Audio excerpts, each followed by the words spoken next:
उत्तराखंड के बद्रीनाथ में ग्लेशियर टूटने से बड़ा हादसा हुआ और हादसे में 4 मजदूरों की मौत हो गई, जबकि 5 अन्य की तलाश अभी भी जारी है। हादसे में निकाले गए 50 मजदूरों में 4 की मौत की पुष्टि हुई है। जोशीमठ में 23 मजदूरों का इलाज जारी है। वहीं आईटीबीपी एसडीआरएफ बचाव कार्य में जुटे हुए हैं। बता दें कि उत्तराखंड के बद्रीनाथ में शुक्रवार को ग्लेशियर टूटने से बड़ा हादसा हो गया। इस हादसे में बॉर्डर रोड ऑर्गेनाइजेशन के मजदूर फंस गए थे, जिनमें से 50 को रेस्क्यू कर लिया गया है, लेकिन अब तक 4 मजदूरों की मौत हो चुकी है, जबकि 5 मजदूरों की तलाश अभी भी जारी है। बचाव अभियान में आईटीबीपी, एसडीआरएफ और सेना के जवान पूरी ताकत से जुटे हुए हैं। खराब मौसम और बर्फबारी के बावजूद राहत और बचाव कार्य लगातार जारी है। इस हादसे में अब तक निकाले गए 50 मजदूरों में से कई को गंभीर चोटें आए हैं। जोशीमठ में 23 मजदूरों का इलाज चल रहा है, जबकि बाकी मजदूरों की स्थिति स्थिर बताई जा रही है। प्रशासन की ओर से लगातार सभी घायलों को आवश्यक चिकित्सा सहायता उपलब्ध कराई जा रही है। वहीं जिन मजदूरों की हालत गंभीर है, उन्हें उच्च स्तरीय चिकित्सा के लिए अन्य स्थानों पर भी भेजने की तैयारी की जा रही है। घटनास्थल पर बचाव कार्य में लगी टीमों को लगातार चुनौतियों का सामना करना पड़ रहा है। भारी बर्फबारी और ठंड के कारण राहत अभियान में रुकावटें आ रही है, लेकिन बचाव दल हर संभव कोशिश कर रहा है कि बाकी बचे 5 मजदूरों को जल्द से जल्द सुरक्षित बाहर निकाला जा सके। स्थानीय प्रशासन भी इस पूरे अभियान पर नजर बनाए हुए और बचाव कार्य में तेजी लाने के प्रयास निरंतर जारी है। मुख्यमंत्री पुष्कर सिंह धामी भी हालात पर नजर बनाए हुए हैं। उन्होंने जोशीमठ पहुंचकर घायलों से मुलाकात की और उनके स्वास्थ्य की जानकारी ली है। मुख्यमंत्री ने अधिकारियों को निर्देश दिया कि राहत और बचाव कार्य में कोई भी कमी नहीं रहनी चाहिए। साथ ही उन्होंने मजदूरों के परिजनों से भी बातचीत कर उन्हें हर संभव मदद का आश्वासन दिया है।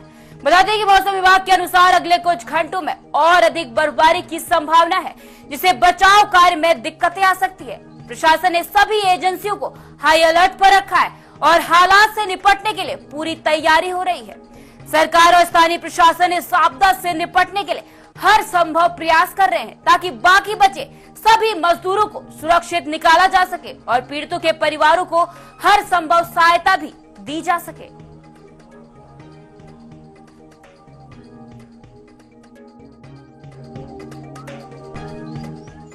कल 2 दिन से मौसम बड़ा खराब था और माना जो है हाइट पे होने के कारण करीब इसकी 11,000 फीट हाइट है, तो वहाँ स्नोफॉल और रेनिंग पूरी कंटिन्यू थी।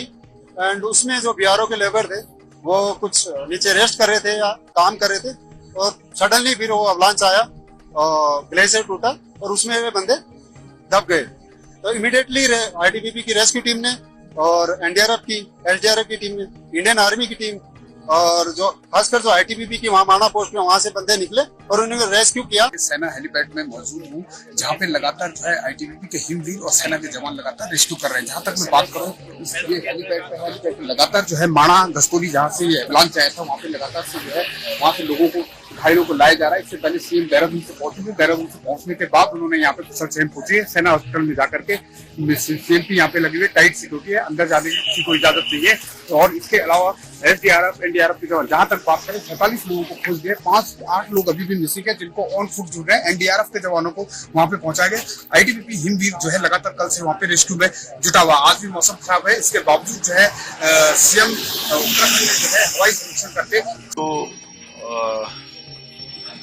रेस्क्यू किया जा रहा है और हमारे सेना के लोग, एनडीआरएफ के लोग, आईटीबीपी के और जिला प्रशासन, आपदा प्रबंधन, सारे लोग अभी बचाव कार्य में लगे हुए हैं। यहाँ पर काफी ज्यादा बर्फबारी है और सभी मार्ग पूरी तरह से बंद हैं। कहीं 10 फुट 12 फुट से भी ज्यादा बर्फबारी हो रखी है और लगातार हमारा प्रयास यही है कि जो लोग अभी रह गए हैं उनको भी जल्दी से जल्दी बाहर निकाला जाए और जो लोग अभी 14 लोग और मिले हैं उन सभी को वहां से रेस्क्यू करके यहाँ जोशीमठ लाया जा रहा है और सभी अभी सुरक्षित हैं।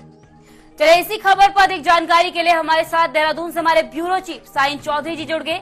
सीधे उनकी तरफ बढ़ते हैं। शाहीन जी, जिस तरह से यहाँ बद्रीनाथ में जो हादसा हुआ है उसको लेकर क्या कुछ अपडेट है? मुख्यमंत्री ने भी इसका संज्ञान लिया है, तो क्या कुछ प्रशासन की कार्रवाई आगे बढ़ी है?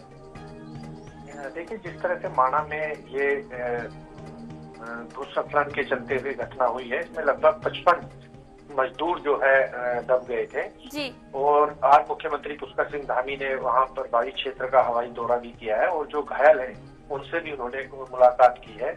लगभग 6 से 10 फीट की वहां पर जो है बर्फ जमी हुई है और उसी के चलते हुए जो मजदूर वहां पर काम कर रहे थे, जो उनके क्वार्टर टाइप जो उनकी बॉक्स थे उनमें वो उस पर जो है वो रह रहे थे। जैसे ही ये एवलांच आया तो वहां से कुछ मजदूर जो है भागकर सेफ स्थान पर आने में कामयाब रहे। जो फंसे हुए हैं लगातार उनको विभिन्न माध्यमों से जो है निकाला जा रहा है और आईटीबीपी, सेना के जवान, एसडीआरएफ, एनडीआरएफ और जो तमाम लोग हैं वो उनको राहत बचाव कार्य में जुटे हुए हैं।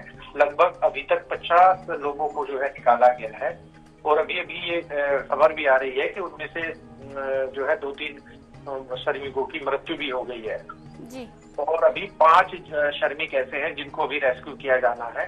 तो ये एक ऑपरेशन जिस तरह से चल रहा है और विपरीत परिस्थितियों में ये ऑपरेशन चल रहा है, मुख्यमंत्री ने भी खुद मीडिया से बात करते हुए बताया कि लगभग 6 से 10 फीट 8 फीट की वहां पर बर्फ जमी हुई है। रेस्क्यू ऑपरेशन करना काफी कठिन है, उसके बावजूद भी सेना के जवान, आईटीबीपी के जवान, एसडीआरएफ, एनडीआरएफ के जवान लगातार जो है राहत बचाव कार्य में लग रहे हैं और जो फंसे हुए श्रमिक हैं उनको रेस्क्यू कर रहे हैं।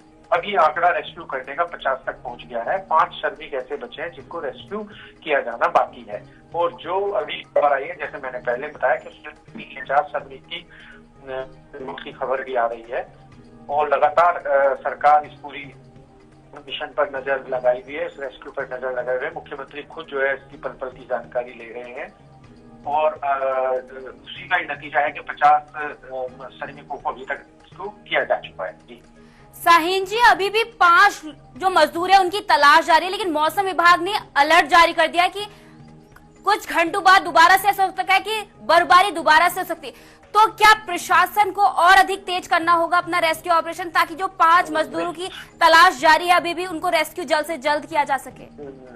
निश्चित तौर पर देखिए, जैसे मैंने पहले बताया कि आईटीबीपी, सेना, एनडीआरएफ, एसडीआरएफ के जवान और आपदा राहत के लोग जो है कर्मचारी, स्वास्थ्य विभाग के कर्मचारी, ये सब लगे हुए हैं जी। और ये 5 जो श्रमिक रह गए हैं, उम्मीद ये इनको भी जल्दी रेस्क्यू कर लिया जाएगा। और जिस तरह से राहत बचाव कार्य में ये सभी लोग लगे हुए हैं, तो उम्मीद ये है कि जल्दी से जल्द जो 5 श्रमिक बचे हैं उनको भी रेस्क्यू कर लिया जाएगा। ये भी बात सही है कि जो मौसम विभाग ने चेतावनी दी है या अलर्ट जारी किया है कि अभी और बर्फबारी और बारिश की संभावना उनके द्वारा जताई गई है, तो ऐसे में जो रेस्क्यू ऑपरेशन चल रहा है उसको और तेजी के साथ किया जा रहा है और उसी का ये नतीजा है कि अभी तक 50 श्रमिकों को रेस्क्यू किया जा चुका है। 5 ही श्रमिक बचे हैं। उम्मीद ये जताई जा रही है कि उनको भी जल्द से जल्द रेस्क्यू कर लिया जाएगा। जी साहिन जी, क्या इस पूरे हादसे के बाद प्रशासन जो सबक लेगा कि इस तरह की, जैसे भी हादसे, उत्तराखंड में अक्सर इस तरह के हादसे देखने को मिलते हैं, तो क्या किसी बात का पूर्वानुमान पहले से पता चल जाए ताकि इस हादसे से बचा जा सके? देखिए, जो सीमा जो ये मजदूर थे, ये मजदूर जो है बॉर्डर पर काम कर रहे थे। बीआरओ के तहत ये सड़क बनाई जा रही थी, उसी में ये काम कर रहे थे। तो वो अति दुर्गम क्षेत्र होता है जो बॉर्डर की सिक्योरिटी एरिया होता है, वहाँ तमाम तरह के चैलेंजेस रहते हैं। और जिस तरह से मौसम अब फरवरी के अंतिम सप्ताह में खराब हुआ है और अत्यधिक बारिश के चलते बर्फबारी हुई है, तो इसका हालांकि पूर्वानुमान तो था, मगर उसके बावजूद भी वहां पर व्यवस्था मजदूरों की रोकने की गई थी। मगर जिस तरह से ये एवलांच आया है, ये घटनाएं अक्सर जो है उत्तराखंड में देखने को मिलती है और क्योंकि प्रकृति है तो प्रकृति के सामने इंसान बेबस है। अब ये एवलांच आया है तो इसमें आपने देखा होगा कि किस कठिन परिस्थितियों में जो विजुअल आए हैं, रेस्क्यू किया जा रहा है और 50 श्रमिकों को रेस्क्यू किया जा चुका। तो मगर और भी हमें अत्यधिक सुविधा के साथ काम करने की जरूरत है। जी चलिए, बहुत बहुत धन्यवाद साहिन जी हमारे साथ जुड़ने के लिए और एक अहम जानकारी हम तक साझा करने के लिए। चलिए, इसी पर चमोली के जिलाधिकारी का क्या कुछ कहना है वो भी आपको सुनवा देते हैं।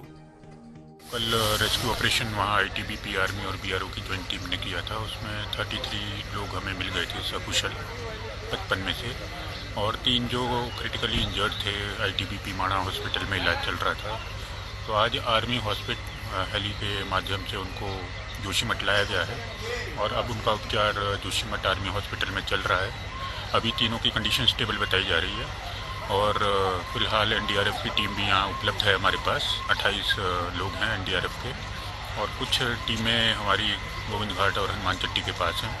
तो मौसम जिस तरह से अभी खुला है, आशा है कि और जो हेल्प सेंटर की तरफ से हमें आ रही है और रेस्क्यू ऑपरेशन में तेज़ी आई। कल रेस्क्यू ऑपरेशन वहाँ आईटीबीपी आर्मी और बीआरओ की ज्वाइंट टीम ने किया था। उसमें 33 लोग हमें मिल गए थे सकुशल 55 में से, और 3 जो क्रिटिकली इंजर्ड थे आईटीबीपी माणा हॉस्पिटल में इलाज चल रहा था। तो आज आर्मी हॉस्पिटल हेली के माध्यम से उनको जोशीमठ लाया गया है और अब उनका उपचार जोशीमठ आर्मी हॉस्पिटल में चल रहा है।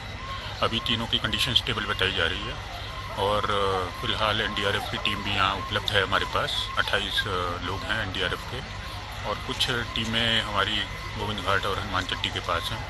तो मौसम जिस तरह से अभी खुला है, आशा है कि और जो हेल्प सेंटर की तरफ से हमें आ रही है और रेस्क्यू ऑपरेशन में तेज़ी आई।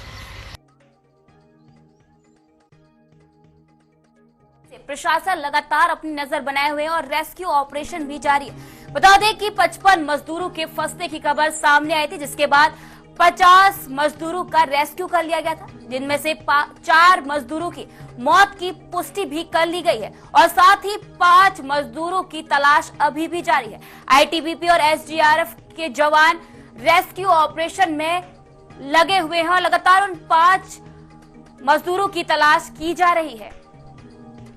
वहीं चमोली हिमस्खलन पर यूपी के डिप्टी सीएम ब्रजेश पाठक और समाजवादी पार्टी के सांसद अवधेश प्रधान ने क्या कुछ कहा है, चलिए आपको वो भी सुनवाते हैं। कि दुर्घटना में जो उत्तर प्रदेश के मजदूर भाई फंसे हैं, उनको निकालने के लिए लगातार उत्तराखंड सरकार प्रयास कर रही है। उत्तराखंड सरकार से हम सब लगातार संपर्क में हैं और ईश्वर से प्रार्थना करते हैं कि उन्हें शीघ्र सकुशल घर वापस लाए। और मजदूरों के परिजनों से भी हम लोग लगातार संपर्क में हैं और पूरी तरह से अभी जब तक रेस्क्यू ऑपरेशन चल रहा है उसके बाद ही हम कुछ कह पाएंगे, लेकिन हमारे मजदूर सकुशल है और शीघ्र वापस आएंगे, ऐसे मैं प्रभु से प्रार्थना करता हूँ। ये बहुत ही दुखद है और सरकार से मांग करता हूँ कि बचाव कार्य बहुत ही तेजी के साथ और बहुत ही सावधानी के साथ किया जाए, जिससे जो भी हमारे श्रमिक हैं उनको बचाया जा सके। श्रमिक उत्तर प्रदेश के हों, चाहे उत्तराखंड के हों, चाहे देश के किसी कोने के हों, श्रमिक होते हैं जिनका इस देश के निर्माण और विकास में हमेशा बड़ा योगदान रहा है। हमारी सहानुभूति भी है और ईश्वर से प्रार्थना करता हूं कि उनकी जान बच जाए और बचाव कार्य को सरकार बहुत ही इफेक्टिव ढंग से करे, जिससे हम उनकी जान बचा